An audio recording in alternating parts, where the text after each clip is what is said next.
I want to acknowledge the public officials that are here today, and particularly I want to speak to one person. The reason why I like the Honorable Greg Nichols is because he made a decision that the impossible was achievable.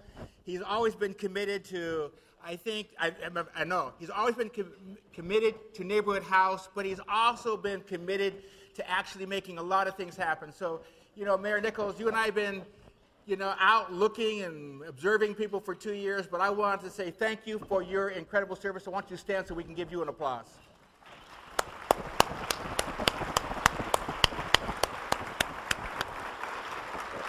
I asked him where his better half was today, Sharon Nichols, who worked for EPA for 35 years, and he says that she is preparing for the daughter's wedding, so that's really cool.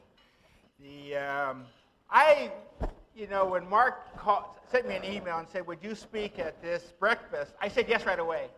And let me tell you why. I loved working in Washington, D.C. for 2 years.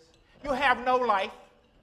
You're working 6 days a week. You're working 10 to 12 hours. And it's an adrenaline rush. It becomes very addictive, very normal. Then you fly back to Seattle every 2.5 weeks because my wife made a really good decision not to move. And you're here for a day and a half, and you're back again. But then, after 2 years, I just wanted to come home. I just wanted to come home. So I called her, I said, babe, can I come home? She said, no, you're always welcome. I said, no.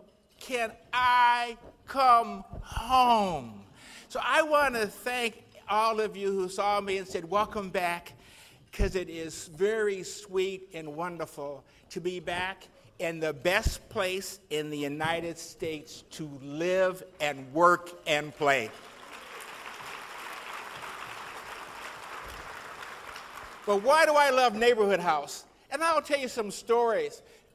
Sometimes I can get starstruck.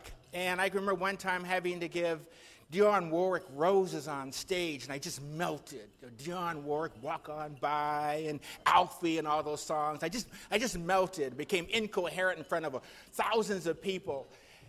But I wasn't embarrassed. I was just incoherent and mushy and knees knocked. This was Dionne Warwick. I've often, now I don't do that with presidents because the Secret Service doesn't like that. So, and I wait for them.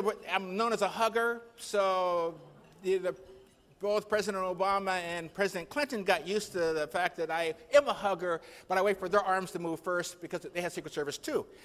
But there was one person, I was sitting there thinking about, who would I ever mush over again? Who is it that would make my knees shake and my system? And there's a woman named Isabel Wilkerson.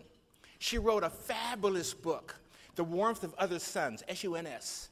And she talks about the Great Migration. And she talks about what it was like when African Americans, she takes 4 people when they were in the South and moved to various parts of the country. It is an incredible book, and the reason why, it's my life story.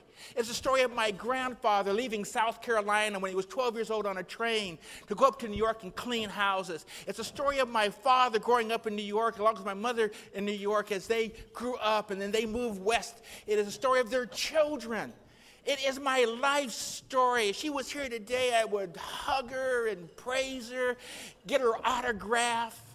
I would do what I'm going to do today, which my wife made clear. Take Fran's chocolates home. Do not allow them to be intercepted. Put them in your pockets because they're hers. But nonetheless, Isabel Wilkerson is that one person. And why do I compare her to Neighborhood House? So let me kind of tell you what it means to read that book. My grandfather cleaned homes. He cleaned people's homes. He was the butler. He was the servant. He cleaned people's homes all of his life. In the Depression, my grandfather could play any instrument of string, never trained. You name the string instrument, he could play it. And he would sit out there with his guitar or his ukulele or his viola or whatever he had, and people would put pennies in his case, and he would take them home and not give them to his family, but he would give them to people in the community who needed those pennies and those nickels. He had 3 kids one that would die of rheumatoid fever, but two, one would be on the team that invented the transistor, and the other would be my father. And I always talk about my father because my father got one bad grade from his first grade to his master's. He got an A- in third grade. He was taunted by his sister who said she never tainted her report card with a minus in any of her A's. I did not follow my father's footsteps. But nonetheless, my father, during World War II, decided to move west, and we moved into Spokane. And for 56 years, my mother would say to my father, James, when are we going to return to civilization? And he would say, let's talk about it next year. But I can remember when I was a kid, I can remember things so well as a kid. I can remember that nobody cared whether I could read. Nobody did. I was put in a remedial reading class in 5th grade. And I can remember joking with the person next to me, I said to them, I find this really interesting. I get a book that says, see, Spot, run. See, Spot, jump. I said, know what I want? I want Spot to run, jump, break his leg, and drown in the puddle. But there was a machine in front of us. And the machine that they gave us for our remedial readers was just to sit there and look at words pass by and take a test. And they found out something. I could read 10,000 words per minute with 90% comprehension. I wasn't a bad reader. I was a product of low expectations. Nobody cared whether I could read. That's why I was in that class. And so what I like about neighborhood houses, they care whether people like me can read. And they don't all of a sudden work off stereotypes and superstitions and low expectations. They believe in the wholeness of every child they meet. And that is so important in today's world where we always talk about incrementalism. I can remember being in a meeting 3 weeks ago and somebody was saying, we were talking about schools, and somebody said, our job isn't to save the 3,000, it is to save the 300. I said, you just condemn 3,000 to poverty. You just condemn them to a life that doesn't allow them to fulfill their richness. If I ruled the world, I'd give Neighborhood House all the money they wanted. Because you know why?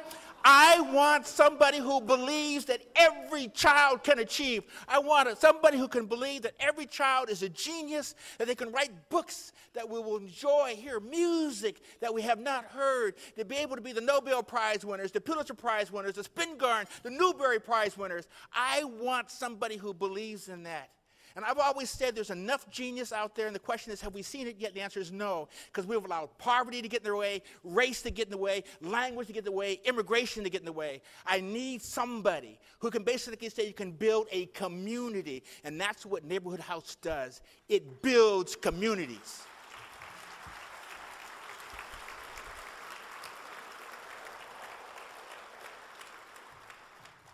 And why is that so important? I have traveled all over the country. HUD has 79 offices not in Washington, D.C., and I went to 67 of them. Most of the time, I enjoyed the trips. Some of them required my repeated interest, continued interest, and so I went to them more often than I really wanted to. But what makes this region so remarkable? The reason, and it has to happen somewhere, I believe in viral conditions, to be able to do something so extraordinary, so unusual, so off the top, over the top. I used to tell people, human beings must take risks. They must take risks. Dinosaurs didn't. Human beings take risks. And I used to tell my staff, if you take a risk and you succeed, I'll praise you to the end of the world. If you take a risk and you fail, I'll applaud you to the end of the world. If you take no risk at all, try to make it the most miserable workday you've ever had. This region is a region where people took risks. We often look at Bill Gates and say, well, that couldn't have been a risk, because we all knew that computers were important. We all knew that we had desktops. Excuse me, if anybody in here believed that when the computers first came out, you are very unusual, because most of us couldn't spell it, didn't think it would work, and couldn't see its application in our life. And in fact, what somebody did is stood up and said, a computer is going to be integral to our life.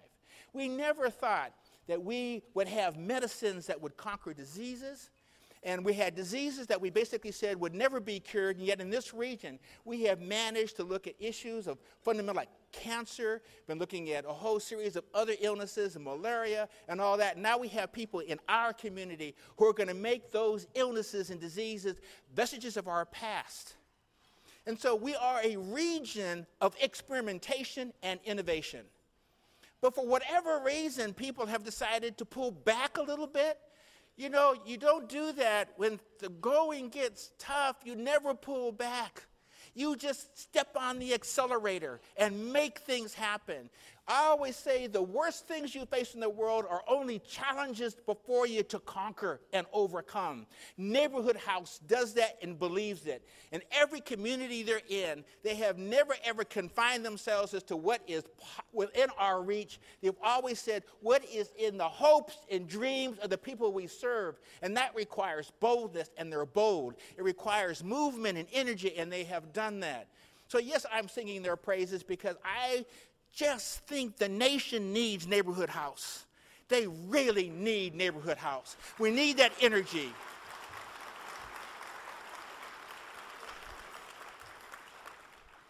We need new communities. The high watermark in King County for people of color, African Americans, Latinos, some subgroups of Asian Americans, was 1970. Things have gotten dramatically worse since that time. In 1970, African Americans owned, 50% African Americans owned their homes, 48% had two parents in the household. In 2006, 32% owned homes, and 28% had two parents in the household. And the same thing has occurred in every other ethnic group. The high watermark after 40 years is gone. That's the challenge before us. We keep thinking that place does not matter, and it does. I can tell you we can predict with incredible accuracy health outcomes by zip code. We can predict the lifetime earnings of children by zip code. We can predict marital status by zip code. We can predict medical treatment you're going to receive by zip code. Place matters.